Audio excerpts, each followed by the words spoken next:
नमस्कार, मैं हूं आपके साथ मयंक। आज 5 अप्रैल है और पिछले 12 घंटे के अंदर जो हमले हुए हैं उन सब की जानकारी मैं आपको दूंगा।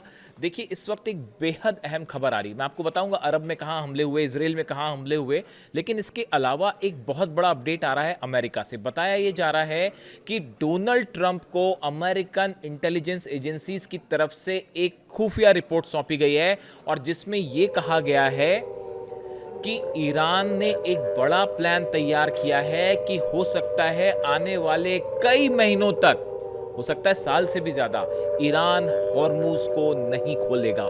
स्ट्रेट ऑफ हॉर्मूज को ईरान नहीं खोलेगा। इस तरह की जानकारी डोनाल्ड ट्रंप को दी गई है, जिसके बाद डोनाल्ड ट्रंप ने चेतावनी जारी करते हुए कहा कि अगर 48 घंटे में ईरान ने हॉर्मूज को नहीं खोला तो ईरान को बर्बाद कर दिया जाएगा। अपने सोशल मीडिया पर डोनाल्ड ट्रंप की तरफ से यह वार्निंग जारी की गई है और जिसका टाइम 48 घंटे तय किया गया, जो कि 6 तारीख को शाम को 8 बजे खत्म हो जाएगा।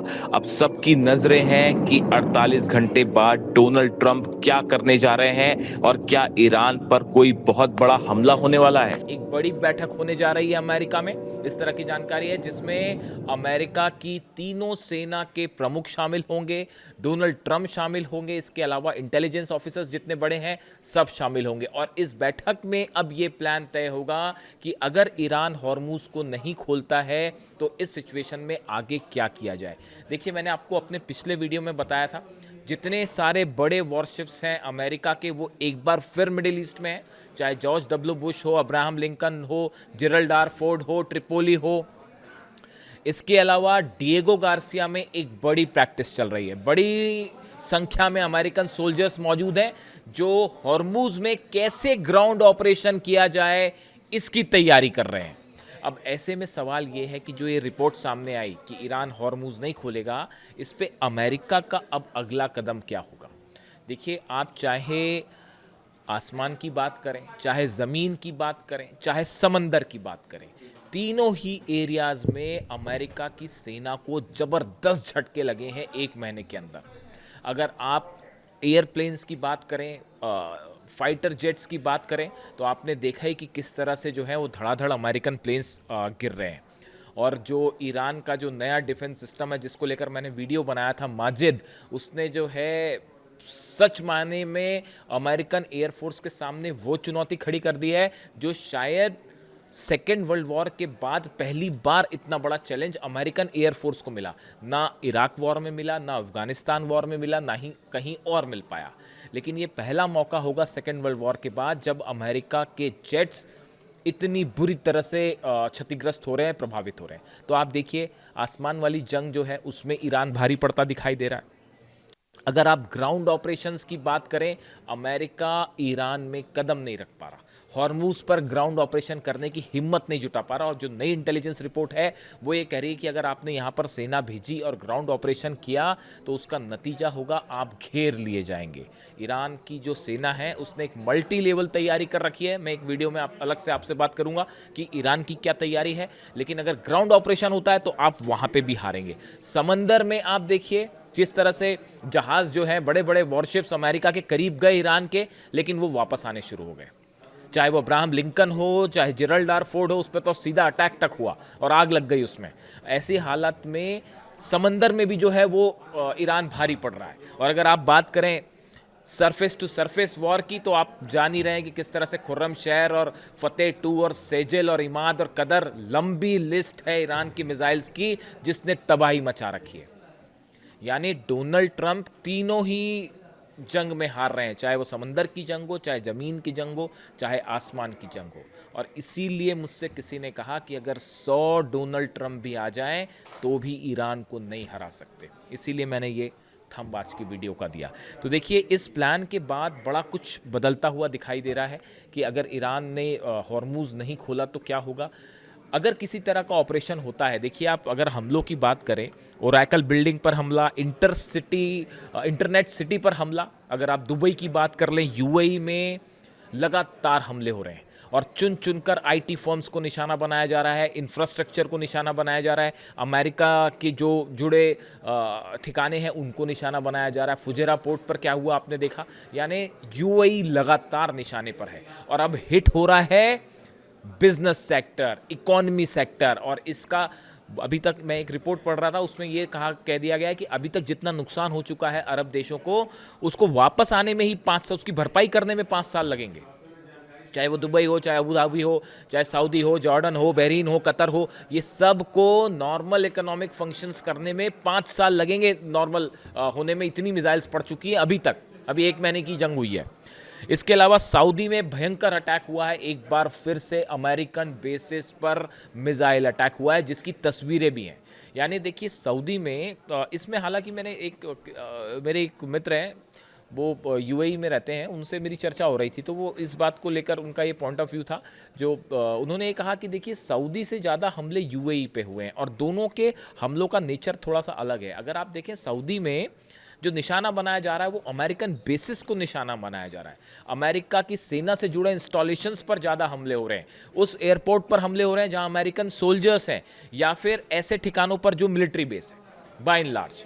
लेकिन यूएई पे हमले कहाँ पे हैं, ओरेकल पर हमला हो रहा है, जो आईटी फर्म्स हैं उनको निशाना बनाया जा रहा है, इंडस्ट्रियल एरिया को निशाना बनाया जा रहा है, इंडस्ट्रियल हब्स को निशाना बनाया जा रहा है।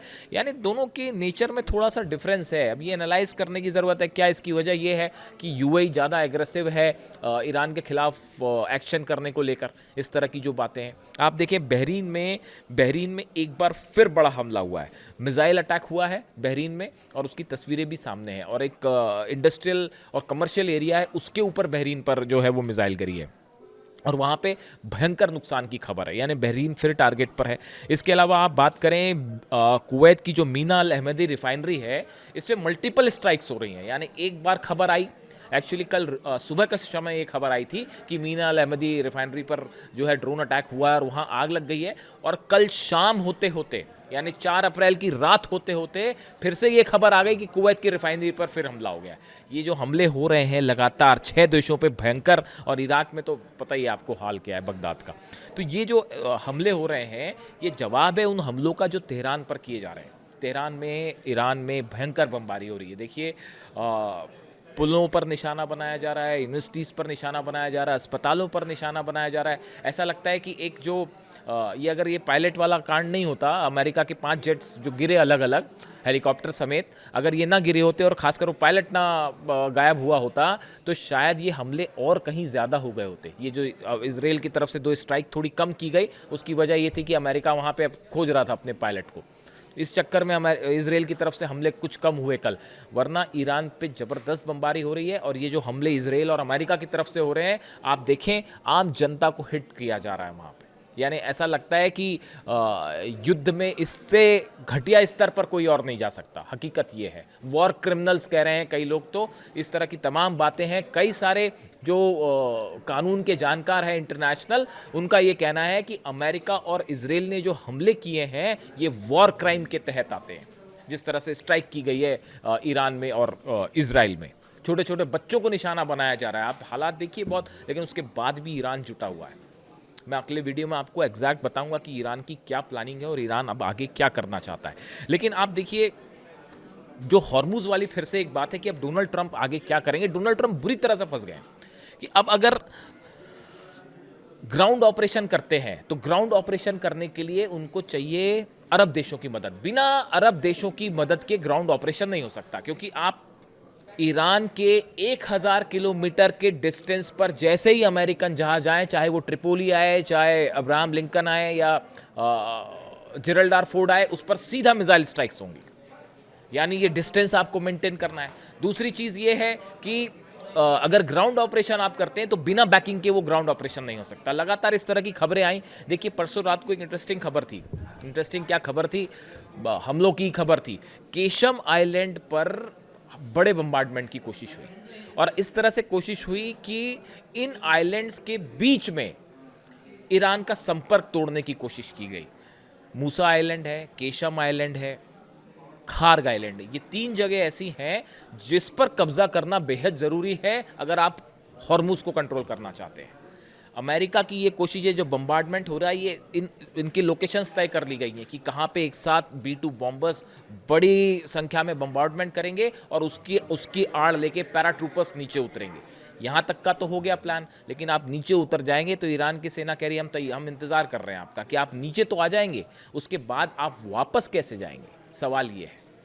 क्योंकि यहाँ तो प्लेन्स गिर जा रहे हैं, F-35 F-15 नहीं बच रहा है, तो वो कैसे हेलीकॉप्टर्स आएंगे और उसको उतार के फिर उसके बाद बैकअप कैसे होगा। ये जो बैकअप वाला प्लान है, यहाँ पर आके फंस गए हैं डोनाल्ड ट्रंप और अमेरिका की सेना। और इसी वजह से डोनाल्ड ट्रंप को ये कहना पड़ जा रहा है बार बार कि अब हॉर्मुज़ हम नहीं खुलवाएंगे, ये दूसरे देशों का काम है, जबकि हकीकत इसके अपोजिट है। अमेरिका एक बड़ा प्लान करके चल रहा है हॉर्मुज़ पे एक्शन का, लेकिन बात वही है कि ईरान जो है वो तैयार बैठा है उसके लिए। यानी आप देखें कि हॉर्मुज़ जो है ये ईरान की एक बहुत बड़ी जीत हो गई है हॉर्मुज़ में। जैसा पहले कहा जा रहा था कि अगर ये बंद हो गया और अगर एक आध साल बंद रहा तो उसके बाद आप देखिए कितना बड़ा इकोनॉमिक क्राइसिस होगा, और फिर वो उसी ओर इशारा कर रहा है कि सत्ता परिवर्तन अमेरिका में हो जाएगा, ईरान में नहीं। इसके अलावा देखिए इजराइल से भी खबरें हैं। इजराइल में लगातार बड़े हमले हो रहे हैं। सेंट्रल इजराइल में सीधा मिसाइल्स ने हिट किया है। नेगेव में लगातार हमले हो रहे हैं। नेगेव और ऐसा लग रहा है कि डिमोना को जिस तरह से निशाना साधा जा रहा है। बुशर में एक तो हमले हुए, बुशर पे न्यूक्लियर प्लांट के बेहद करीब मिसाइल गिरी है, जिसको लेके ईरान ने IAEA से भी संपर्क किया और जानकारी दे दी गई कि ये हिट किया गया, हमारे न्यूक्लियर प्रोग्राम के पास मिसाइल गिरी है और न्यूक्लियर सेंटर के पास, और उसका नतीजा था नेगेव में भयंकर हमले किए ईरान ने और डिमोना के पास मिसाइल्स गिर रही हैं। यानी ऐसा लग रहा है कि ये परमाणु सेंटर्स के बीच जो खेल चल रहा है, ये किसी दिन एक ऐसा धमाका करेगा जिससे कुछ भी नहीं बच पाएगा। और इसको लेकर हर न्यूक्लियर साइंटिस्ट इस बात को समझ रहा है कि यहाँ क्या हो रहा है। ये डिमोना और बुशर और नतांज और इस्फहान में जो हमले हो रहे हैं और उसका इधर जो डिमोना पर हमले हो रहे हैं, इसका नतीजा किसी दिन इतना भयंकर हो सकता है कि ये सब कुछ बदल कर रख देगा। तो अब हालात ये हैं कि जंग कम होने और ख़त्म होने की बजाय पहले के मुकाबले कहीं ज़्यादा तेज हो गई है। इससे जुड़ा जो भी आगे अपडेट होगा मैं आप तक पहुंचाऊंगा। वीडियो कैसा लगा कमेंट करके ज़रूर बताइए। Thank you so much.